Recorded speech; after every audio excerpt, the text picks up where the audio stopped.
Hello साथियों, एक और नई वीडियो में आप सभी का स्वागत है। साथियों, अपन बात कर रहे थे वीडियो 2025 के बारे में, जिसके अंदर से अपन देख रहे थे वर्ल्ड ज्योग्राफी मेरे भाई। और वर्ल्ड ज्योग्राफी के अंदर अपन महाद्वीपों के बारे में देख रहे थे। ऑलमोस्ट अपन सभी महाद्वीप देख चुके थे। आज अपन बात करेंगे जिसके अंदर से यूरोप महाद्वीप होने वाला है और ऑस्ट्रेलिया महाद्वीप होने वाला है। इन दो महाद्वीपों के बाद में साथियों अपना जो महाद्वीप हैं वर्ल्ड ज्योग्राफी के अंदर वो कंप्लीट हो जाएंगे। इसके बाद में एक या फिर दो क्लास और आएंगी। मैन रूप से आपकी वर्ल्ड ज्योग्राफी भी यहाँ पर कंप्लीट हो जाएगी। और वर्ल्ड ज्योग्राफी जैसे ही कंप्लीट होगी मेरे भाई, उसके अंदर से अपन एक क्लास लेकर आएंगे। लगभग 100 MCQs की अपन क्लास लेकर आएंगे मेरे भाई, जिसके अंदर से आपका रिवीजन बढ़िया तरीके से हो जाएगा।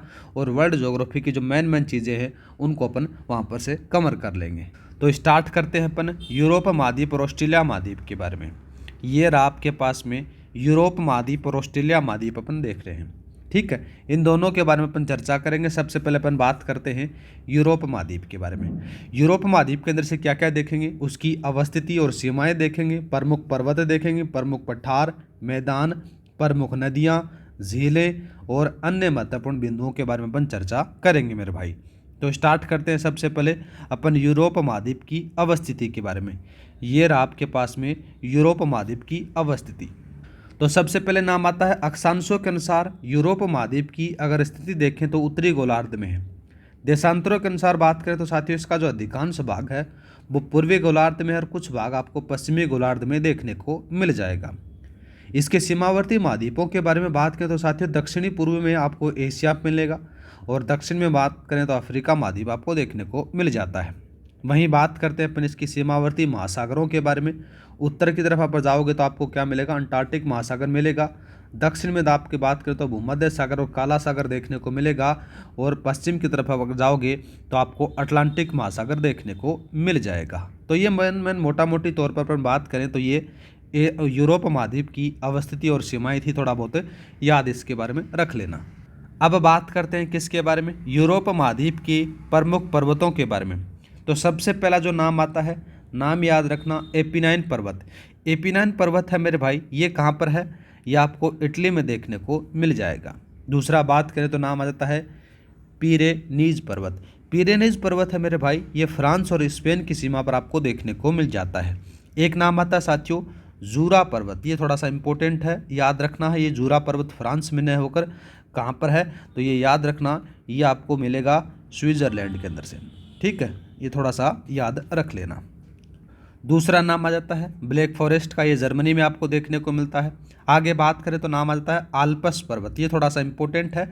आल्प्स पर्वत है, ये आपको यूरोप, ऑस्ट्रिया, फ्रांस, इटली और स्विट्जरलैंड में आपको देखने को मिल जाएगा। इसके अंदर से एक चोटी है, सबसे ऊंची चोटी है, ये याद रखना है। इस पर्वत के बारे में बात करें तो उसका नाम आ जाता है, उस चोटी का नाम आ जाता है माउंट ब्लैक। क्या नाम आता है साथियों, माउंट ब्लैक चोटी है।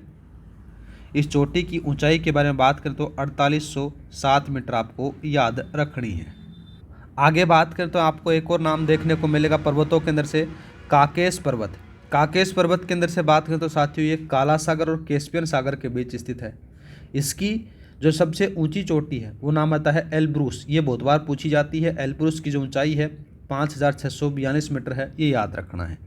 आगे बात करें यूराल पर्वत है, ये कैस्पियन सागर के ऊपर रूस में आपको देखने को मिलता है। ये भी बहुत बार पूछा जाता है। ठीक है, ये तो मेन जो चीज़ है, एक तो जूरा पर्वत आ जाता है, एक आ जाता है साथियों आल्प्स पर्वत इंपॉर्टेंट है, और एक बात करें तो यूराल पर्वत थोड़ा सा इंपॉर्टेंट है। और यहाँ पर से जो एल्ब्रूस चोटी है इसके बारे में पूछा जाता है। एक आ जाता है साथियों स्केडेवियन पर्वत, आपको भी देखने को मिल जाता है, ज़्यादा कोई खास है नहीं।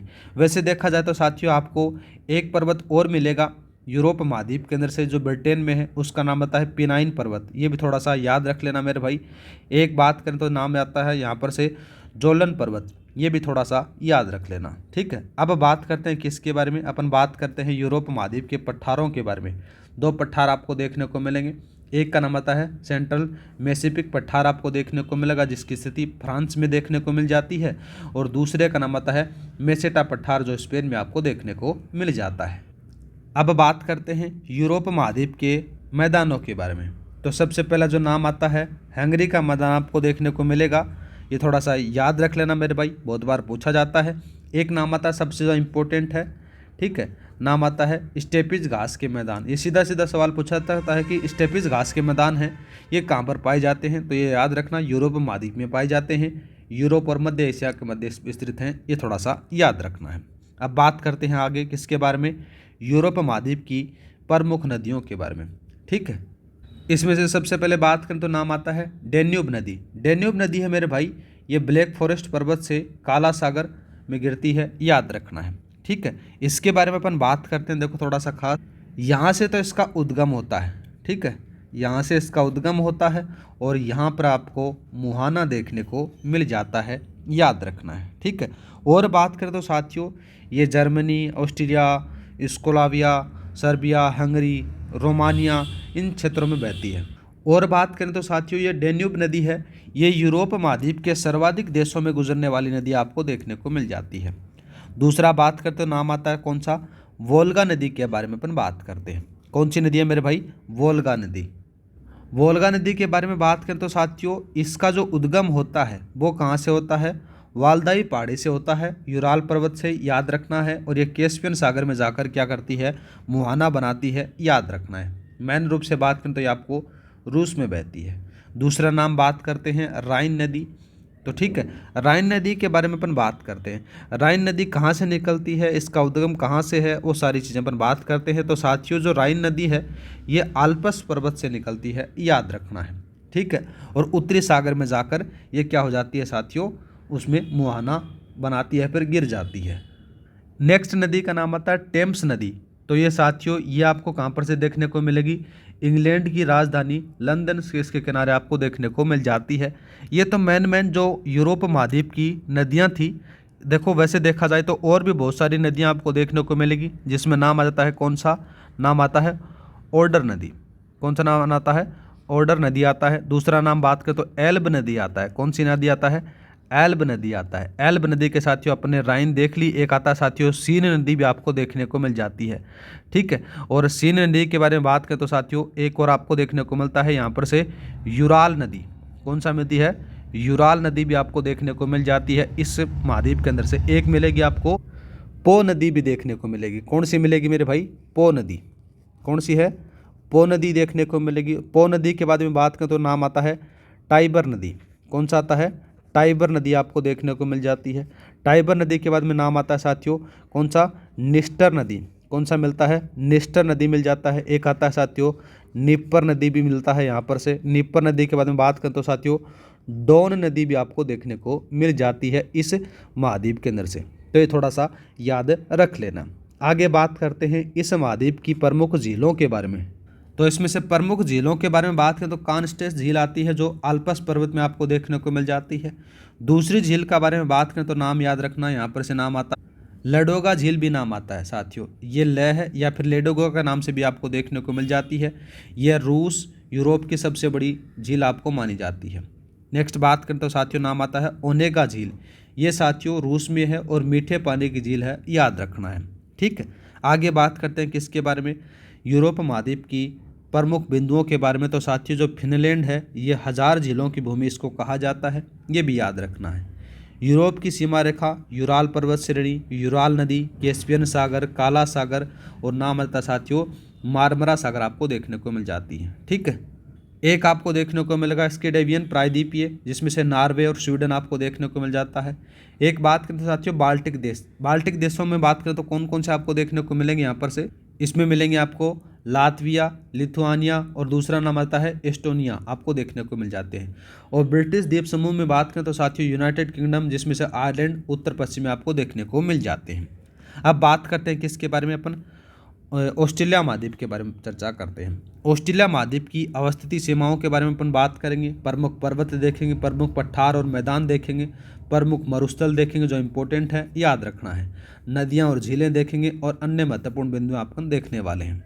सबसे पहले बात करते हैं किसके बारे में, ऑस्ट्रेलिया महाद्वीप की अवस्थिति और सीमाओं के बारे में अपन बात करते हैं। तो इसके बारे में बात करें तो प्रशांत भूमि या फिर महाद्वीपीय या फिर बोल सकते हो कि प्यासी भूमि का महाद्वीप भी इसको कहा जाता है। उधर बात करें तो साथियों यहाँ पर से ओशनिया में आपको देखने को मिलेगी ऑस्ट्रेलिया, न्यूजीलैंड, तस्मानिया के आसपास के द्वीप आपको देखने को मिल जाते हैं। उत्तर में बात करें तो साथियों आपको क्या देखने को मिलेगा यहाँ पर से उत्तर में देखने को मिलेगा न्यू गिनी। दूसरा नाम बात करें तो टिमोर सागर। दूसरा नाम आ जाता है साथियों अफारफुरा सागर आपको देखने को मिल जाता है। दक्षिण में बात करें तो साथियों दक्षिण में आपको दक्षिणी सागर देखने को मिल जाता है। अब बात करते हैं किसके बारे में, जो ऑस्ट्रेलिया महाद्वीप के जो प्रमुख पर्वत हैं उनके बारे में अपन देखते हैं। तो इसमें सबसे पहले जो नाम आता है द ग्रेट डिवाइडिंग रेंज नाम आता है। इंपॉर्टेंट है, बहुत बार पूछा जाता है, तो ये याद रखना। ऑस्ट्रेलिया के पूर्व में आपको देखने को मिल जाता है। दूसरा बात करें दक्षिणी आल्प्स, ये आपको साथियों न्यूजीलैंड में देखने को मिलेगा। सबसे ऊंचा जो बिंदु है वो आपको याद रखना है, उसका नाम आता है, वो आ जाता है माउंट कुकस, जिसकी ऊंचाई है 3724 मीटर, आपको याद रखना है। और बात करें तो साथियों इसमें से एक दो पर्वत और देखने को मिलेगा। नाम आ जाता है साथियों मैकडोनल, ये बहुत बार पूछा जाता है, याद रखना है। मैकडोनल पर्वत है, ये आपको देखने को मिलेगा ऑस्ट्रेलिया के पश्चिमी साइड में। और पश्चिमी साइड के अंदर से ही एक और आपको देखने को मिलेगा, नाम आ जाता है साथियों, नाम याद रखना हेम्सले। क्या नाम आता है साथियों उसका, हेम्सले पर्वत श्रेणी। ये दोनों तीनों नाम याद रख लेना। अब बात करते हैं ऑस्ट्रेलिया महाद्वीप के पठार और मैदानों के बारे में। पठारों में बात करें तो साथियों सबसे पहले ना आता है, कौन सा आता है, किम्बरले पठार आता है। किम्बरले पठार बात करें तो इसकी स्थिति है उत्तर पश्चिमी ऑस्ट्रेलिया में आपको देखने को मिलेगी। वहीं बात करते हैं डाउन्स घास के मैदान है, ये ऑस्ट्रेलिया में आपको देखने को मिल जाते हैं। ये बहुत बार पूछे जाते हैं, थोड़ा सा याद रखना, ठीक है। अब बात करते हैं इसके प्रमुख मरुस्थलों के बारे में। तो सबसे पहला नाम आता है द ग्रेट विक्टोरिया मरुस्थल। कहाँ पर है आपको याद रखना है, ये कहाँ पर से है, इसके बारे में बात करें तो ये आपको देखने को मिलेगा मध्य और पश्चिमी ऑस्ट्रेलिया में आपको देखने को मिल जाता है। दूसरा बात करें तो ग्रेट सैंडी मरुस्थल है, ये बहुत बार पूछा जाता है, याद रखना है, ठीक है। और दूसरा बात करें तो नाम आता है दूसरे मरुस्थल का सिम्पसन मरुस्थल आ जाता है, ये भी आपको देखने को मिलेगा। और बात करें तो साथियों एक और मरुस्थल है जिसका नाम आ जाता है कौन सा, तनामी। कौन सा नाम आता है साथियों, तनामी मरुस्थल आपको देखने को मिलेगा। तनामी के बाद में बात करें तो नाम आता है साथियों, बहुत बार पूछा जाता है गिब्सन। गिब्सन मरुस्थल भी आपको इस महाद्वीप में देखने को मिलेगा। एक और बात करें तो नाम आता है साथियों कौन सा, स्टोनी मरुस्थल है, वो भी आपको यहाँ पर से देखने को मिल जाता है। ये 2-3-4 नाम हैं, इनको बारे में थोड़ा सा याद रख लेना। अब बात करते हैं अपन ऑस्ट्रेलिया महाद्वीप की प्रमुख नदियाँ और झीलों के बारे में। तो सबसे पहले नाम आता है मरे डार्लिंग नदी, ये बहुत बार पूछी जाती है, सबसे लंबी नदी है, याद रखना है ऑस्ट्रेलिया महाद्वीप की। दूसरा बात करें तो नाम आता है साथियों आयर झील, ये ऑस्ट्रेलिया में आपको देखने को मिल जाती है। और इसके अंदर से साथियों सबसे निम्नतम बिंदु आपको देखने को मिलेगा -16 मीटर है, ये थोड़ा सा याद रख लेना मेरे भाई, ठीक है। और बात करते हैं ऑस्ट्रेलिया महाद्वीप के प्रमुख बिंदुओं के बारे में। तो सबसे पहले नाम आता है, देखो पश्चिमी ऑस्ट्रेलिया में प्रसिद्ध सोने की खानें हैं, जिसमें से कौन कौन सी हैं, कालगुरनी। और दूसरा बात करते हैं नाम आता है कुलगार्डी, आपको देखने को मिल जाते हैं। अधिकांश जनसंख्या साथियों दक्षिणी और पूर्वी समुद्र तट पर निवास करती है, थोड़ा सा याद रख लेना। और इसी के साथ में साथियों आपका जो यूरोप महाद्वीप है और साथ ही ऑस्ट्रेलिया महाद्वीप है, उसकी मेन जो चीज़ें हैं शॉर्ट नोट्स के रूप में आपने देख ली हैं साथियों, ठीक है। और इसी के साथ में जो विश्व के जितने भी महाद्वीप हैं उसके बारे में अपने देख लिया साथियों। एक क्लास और आएगी, ठीक है, वर्ल्ड ज्योग्राफी की। उसके बाद में साथियों जो वर्ल्ड ज्योग्राफी का जो कंटेंट है वो पूरा हो जाएगा। और उसके बाद में साथियों अपन 100 टॉप MCQs लेकर आएंगे, जिसके अंदर से आपका जो वर्ल्ड ज्योग्राफी का रिवीजन है वो बढ़िया तरीके से तैयार हो जाएगा। और मैं उम्मीद करता हूँ कि साथियों उससे बाहर सवाल नहीं जाएगा, ठीक है। आज के लिए इतना ही, मिलते हैं नेक्स्ट क्लास में। जय हिंद, जय भारत।